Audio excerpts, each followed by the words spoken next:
สิ่งที่น่าทึ่งเกี่ยวกับอารยธรรมอียิปต์โบราณหลายคนอาจจะนึกถึงพีระมิดขนาดมหึมาซึ่งมีวิธีการสร้างอันน่าอัศจรรย์หรือไม่ก็สฟิงค์ที่คอยทำหน้าที่อารักขาพีระมิดตลอดจนเหล่าฟาโรห์ผู้น่าเกรงขามแห่งดินแดนอายคุปหรือเรื่องราวเกี่ยวกับคำสาปฟาโรห์ที่ยังคงเป็นปริศนามาจนถึงทุกวันนี้ไม่เพียงเท่านั้นอียิปต์ยังเป็นต้นกำเนิดของฮีโรกลิฟิกอักษรภาพเก่าแก่ที่มีอายุหลายพันปี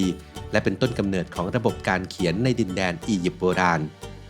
คลิปนี้อับดุลไฮทูบขออาสาพาไปเจาะลึกเรื่องราวของฮีโรกลิฟิกอักษรภาพโบราณอันศักดิ์สิทธิ์แห่งลุ่มแม่น้ำไนล์ไปติดตามกันครับ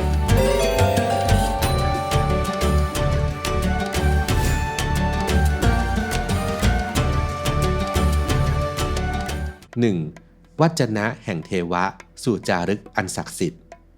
แม้ว่าฮีโรกลิฟิกหรือฮีโรกลิฟจะเป็นตัวอักษรของอียิปต์แต่คำนี้มาจากภาษากรีก2 คำคือฮีโรหมายถึงศักดิ์สิทธิ์และกลิฟโฟที่แปลว่าจารึกฮีโรกลิฟิกจึงมีความหมายว่าจารึกอันศักดิ์สิทธิ์เนื่องจากชาวอียิปต์โบราณมีความเชื่อเรื่องพหุเทวนิยมคือการนับถือบูชาเทพเจ้าหลายองค์ซึ่งหนึ่งในเทพเจ้าที่ชาวอียิปต์เคารพนับถือก็คือทอธเทพเจ้าแห่งสติปัญญาและดวงจันทร์ชาวอียิปต์เชื่อว่าทอธเป็นผู้ประดิษฐ์คิดค้นตัวอักษรที่ใช้กันทั่วไปในอียิปต์ส่วนการเผยแพร่ตัวอักษรให้แก่มนุษย์นั้นมีหลากหลายตำนานบางตำนานเล่าว่าทอธได้นำมามอบให้แก่มนุษย์โดยตรงบางตำนานเชื่อว่าเซเซตเทพีแห่งปัญญาและการเขียนผู้เป็นฉายาของทอธได้นำมาเผยแพร่และยังมีตำนานที่เล่าว่าโอซิริสเทพแห่งชีวิตหลังความตายและไอซิสฉายาแห่งโอซิริสได้นำมามอบให้แก่เหล่ามนุษยชาตินอกจากตัวอักษรและการประพันธ์แล้วทอธยังเป็นเทพผู้สร้างปฏิทินและยังสามารถควบคุมอวกาศและการเวลาได้อีกด้วยอย่างไรก็ตามชาวอียิปต์ไม่ได้เรียกตัวอักษรเหล่านี้ว่าฮีโรกลิฟิกแต่อย่างใดโดยชื่อที่ชาวอียิปต์ใช้เรียกตัวอักษรนี้คือมีดิลเนสเซอร์ซึ่งมีความหมายว่าวจนะแห่งเทวะ 2. บันทึกตัวอักษรลงบนกระดาษปาปิรุสชาวอียิปต์ได้มีการจดบันทึกเรื่องราวต่างๆเช่นเดียวกับชนชาติอื่นๆที่มีการใช้ระบบตัวอักษรโดยการบันทึกลงบนกระดาษที่เรียกกันว่ากระดาษปาปิรุสซึ่งมีประวัติการใช้งานมายาวนานโดยย้อนไปไกลถึง 3,000 ปีก่อนคริสตกาลทำมาจากพืชที่มีชื่อว่าปาปิรุสหรือต้นกกอียิปต์ซึ่งเป็นพืชที่ขึ้นอยู่ทั่วไปบริเวณลุ่มแม่น้ำไนล์วิธีการประดิษฐ์กระดาษของชาวอียิปต์จะเริ่มจากการนำแกนกลางของต้นปาปิรุสมาตัดหรือลอกเปลือกออกเป็นแนวยาวและนำแต่ละชิ้นมาวางเรียงกัน2 ชั้นในแนวตั้งและแนวนอนต่อมาก็นำมารีดให้เป็นเนื้อเดียวกันและตากให้แห้งปาปิรุสแต่ละส่วนก็จะประสานจนเป็นเนื้อเดียวกันหากต้องการให้กระดาษมีขนาดใหญ่หรือยาวขึ้นก็จะใช้น้ำยางจากต้นปาปิรุสเป็นกาวเชื่อมต่อกระดาษแต่ละแผ่นเข้าด้วยกันจนมีขนาดยาวขึ้นและสามารถม้วนได้โดยกระดาษปาปิรุสแต่ละแผ่นอาจจะมีขนาดความยาวเพียงแค่1 ฟุตไปจนถึงม้วนละ100 ฟุตกระดาษปาปิรุสนั้นอาจจะเรียกได้ว่าเป็นกระดาษแผ่นแรกบนโลกโดยคำว่า paper ที่หมายถึงกระดาษในภาษาอังกฤษก็มีที่มาจากคำว่า papyrus และ papyrus ในภาษากรีกและลาตินซึ่งทั้ง2คำนี้ก็หมายถึงต้นปาปิรุสนั่นเองนอกจากกระดาษปาปิรุสแล้วชาวอียิปต์ยังมีการจารึกและจดบันทึกลงบนสิ่งต่างๆได้แก่ไม้โลหะกระดูกดินเหนียวงาช้างเครื่องปั้นดินเผาแผ่นหนังแผ่นศิลาและกำแพงสิ่งก่อสร้าง 3. 1 ภาพหลากความหมายฮีโรกลิฟิกมีลักษณะเป็นอักษรภาพที่สามารถอ่านได้อย่างอิสระทั้งจากซ้ายไปขวาขวาไปซ้ายล่างขึ้นบนหรือบนลงล่างก็ได้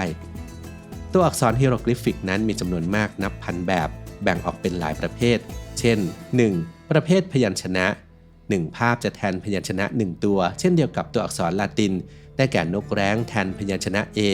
เท้าแทนพยัญชนะ B มือแทนพยัญชนะ D เป็นต้น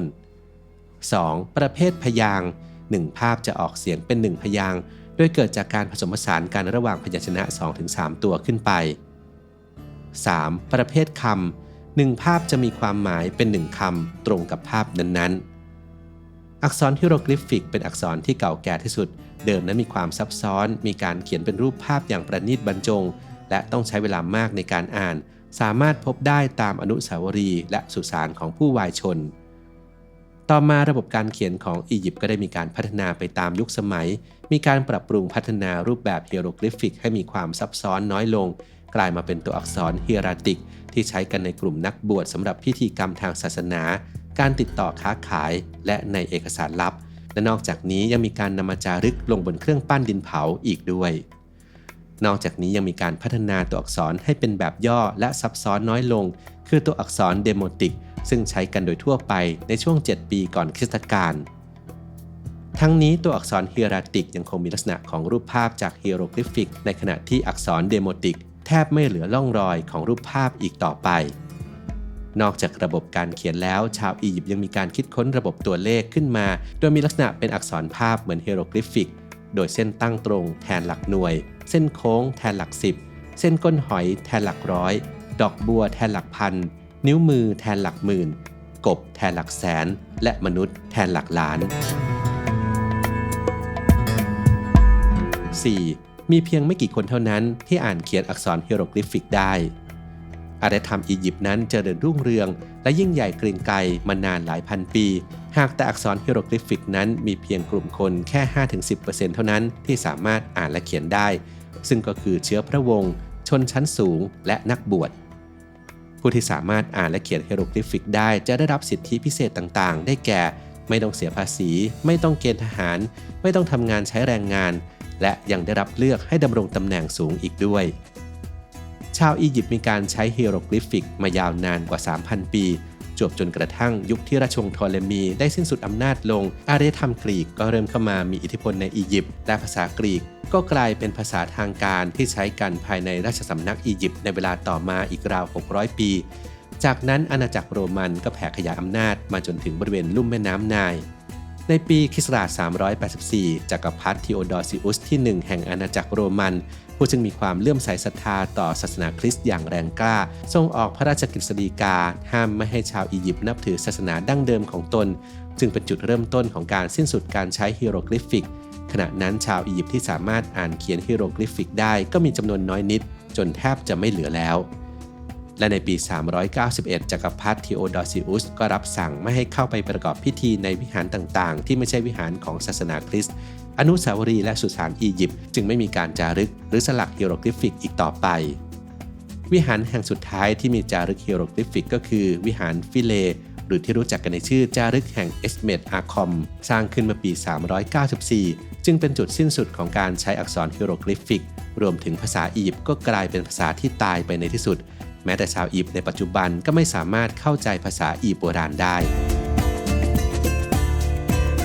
5. ศิลาโรเซตตาผู้ไขความกระจ่างแห่งไอยาคุป